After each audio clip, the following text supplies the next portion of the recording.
Hello everybody and welcome back to the channel. My name is Matt and I do like video games, and in today's video we got to talk a little bit about that Xbox business update because listen, I came out of that feeling pretty damn good, quite honestly, and it seems like a lot of people greatly over-exaggerated Xbox's demise this past week and a half, 2 weeks, however long you want to say, and we're going to be talking all about it in today's video, so let's get into it.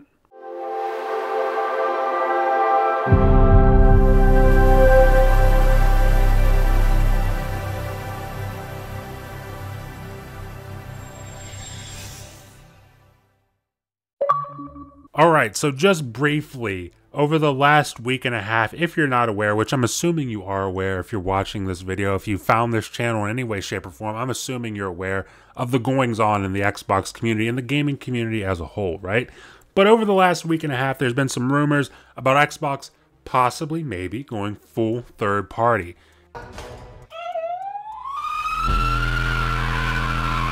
And those rumors started with Hi-Fi Rush and Sea of Thieves, but turns out today from this business update that it's 4 games. They said 2 smaller single-player titles and 2 live service games. Now, it's safe to assume, and hey, maybe we're wrong, but I would think it's safe to assume that those 4 games are as follows: Hi-Fi Rush, Pentiment, Sea of Thieves, and Grounded.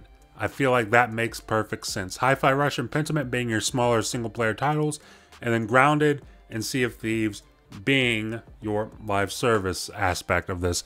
Now, if you've been keeping up with my content here over the last week and a half, month, however long this rumor has been a thing, I've always held the stance that I really don't care. It doesn't matter what game they bring to PlayStation because I'm still playing in the Xbox ecosystem. I'm still on my Xbox, I'm still on my PC.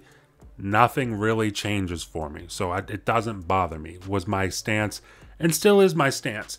But seeing that 4 games out of the entire slate that was rumored, people are going to be handing out receipts to a lot of people online over the next week, week and a half, however long this goes on. There's going to be a lot of receipts handed out to a lot of people. But regardless, it is good to hear that exclusives are still a part of the business model for Xbox. It's still something that they find valuable. And that's good to hear. As somebody who is invested in the ecosystem and does want to see it flourish, it's important to have exclusive things that make your thing more desirable than the other thing, and vice versa. It's important to have that competition, and it's good to see that Xbox is still on board with that line of thinking. Now, the next thing that we're going to be talking about is Game Pass, because they dove in quite a bit to Game Pass and how they feel about it now and into the future. And the first thing is first, right? They're not taking away day one Game Pass games. That was also a rumor over the last 2 weeks, was that day one would be going away from Game Pass. And that, judging off of this, is not the case. In fact, they doubled and tripled down on day one Game Pass games. They said it multiple times, I think like 3 or 4 times throughout this business update. They reiterated that all Xbox games will be going day and date into Xbox Game Pass. Now, this is big news because, like I said, there was that rumor saying that that would not be the case going forward. The big thing was Call of Duty, that they just couldn't afford, you know, to put it in Game Pass day and date, was the rumor, was the speculation, and it turns out that, hey, that's not true. Or at least judging by what they said. I mean, Call of Duty is now an Xbox game. It's owned by Microsoft. Microsoft owned by Xbox. It's an Xbox game. They said all Xbox games will be going day one into Game Pass. And they also reiterated that the only console that Game Pass will be on is Xbox consoles. We were hearing some slight rumors about maybe PlayStation was getting Game Pass or Nintendo was getting Game Pass. And listen, I'm sure Microsoft would love to put Game Pass on those consoles, but those platform holders absolutely don't want that. And Microsoft reiterated in this business update that the only console you will be able to find Game Pass on is Xbox consoles. So that is also, again, good news for Xbox players because it does make that platform more valuable. And in the long term, that's exactly what you want. You want that platform to be more valuable so that it can stick around longer and that you can enjoy the things that you love on that platform. That is great news. Now, up next is ABK games coming to Game Pass, and this has been a topic since the deal has gone through, since even before the deal's gone through, quite frankly, that, hey, when are we going to get these ABK games into Game Pass? When can we expect this? Game Pass will be seeing ABK games coming to the service, starting with Diablo 4 on March 28th, and that is a very big get, and I feel like that's going to help Diablo 4 quite a bit, because I do know, from what I understand, I haven't played the new season of Diablo 4. In fact, I didn't play the last season, which was apparently very good, but this new season, from what I understand, is quite middling to bad, from what I understand, and getting more people on board to experience the content from launch all the way up until now. That's a lot of content, and that's going to be a big influx of players, both on Xbox and on PC, and that's awesome to see, quite frankly. So I'm definitely looking forward to Diablo 4 coming into Game Pass March 28th, even though I've already got it. I was absolutely hooked on that game for like a month, maybe a month and a half after it launched. I know it was like the only thing I wanted to play for a pretty long period of time. So maybe I'll hop back in, but it's great that it's coming to Game Pass. Going to get more players, more engagement, and that's great for the game and the community. That obviously leaves, you know, a pretty huge back catalog of ABK games. When do those come to Game Pass? Now, if I had to guess, they didn't specify any of this at all, so this is all speculation on my part. But if I had to guess, I would imagine they're probably focused on bringing the newer titles to Game Pass first, and then they'll tackle that huge backlog. And they do have a huge backlog of games. And because Xbox has the whole backwards compatibility thing, and PC is always backwards compatible, there's not just a huge list of current console generation games, but there's a huge list of Xbox One generation, a huge list of 360 generation, even back to the original Xbox generation. There's a list of games that they can bring to Game Pass, and it's going to be really interesting to see them tackle that. But I think for right now, their focus must be the newer, bigger, more exciting titles.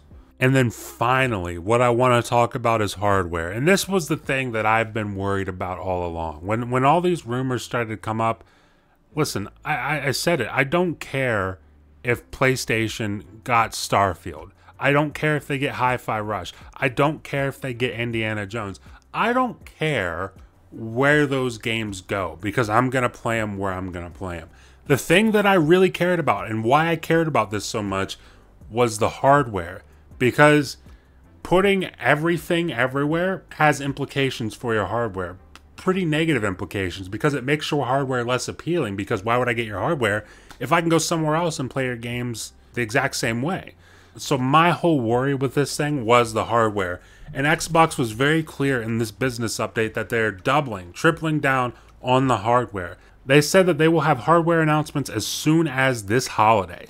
So by the time we get to the end of the year, we're going to know of the next piece of Xbox hardware. Now, for me personally, I got my fingers crossed, that it is an Xbox handheld. And it would seem, or at least the news lately and the rumors would seem, that that is likely, because Phil Spencer has been on Twitter liking tweets of people talking about wanting an Xbox handheld, a possible Xbox handheld. Phil Spencer has been liking these tweets. He's been acknowledging it, and I feel like it makes a lot of sense. I mean, it's something people have been asking for the longest time, an Xbox handheld. Ever since I played the PSP back in the mid-2000s, I've always been saying to myself, God, it would be awesome if I had a handheld that I could just play Halo on from Xbox.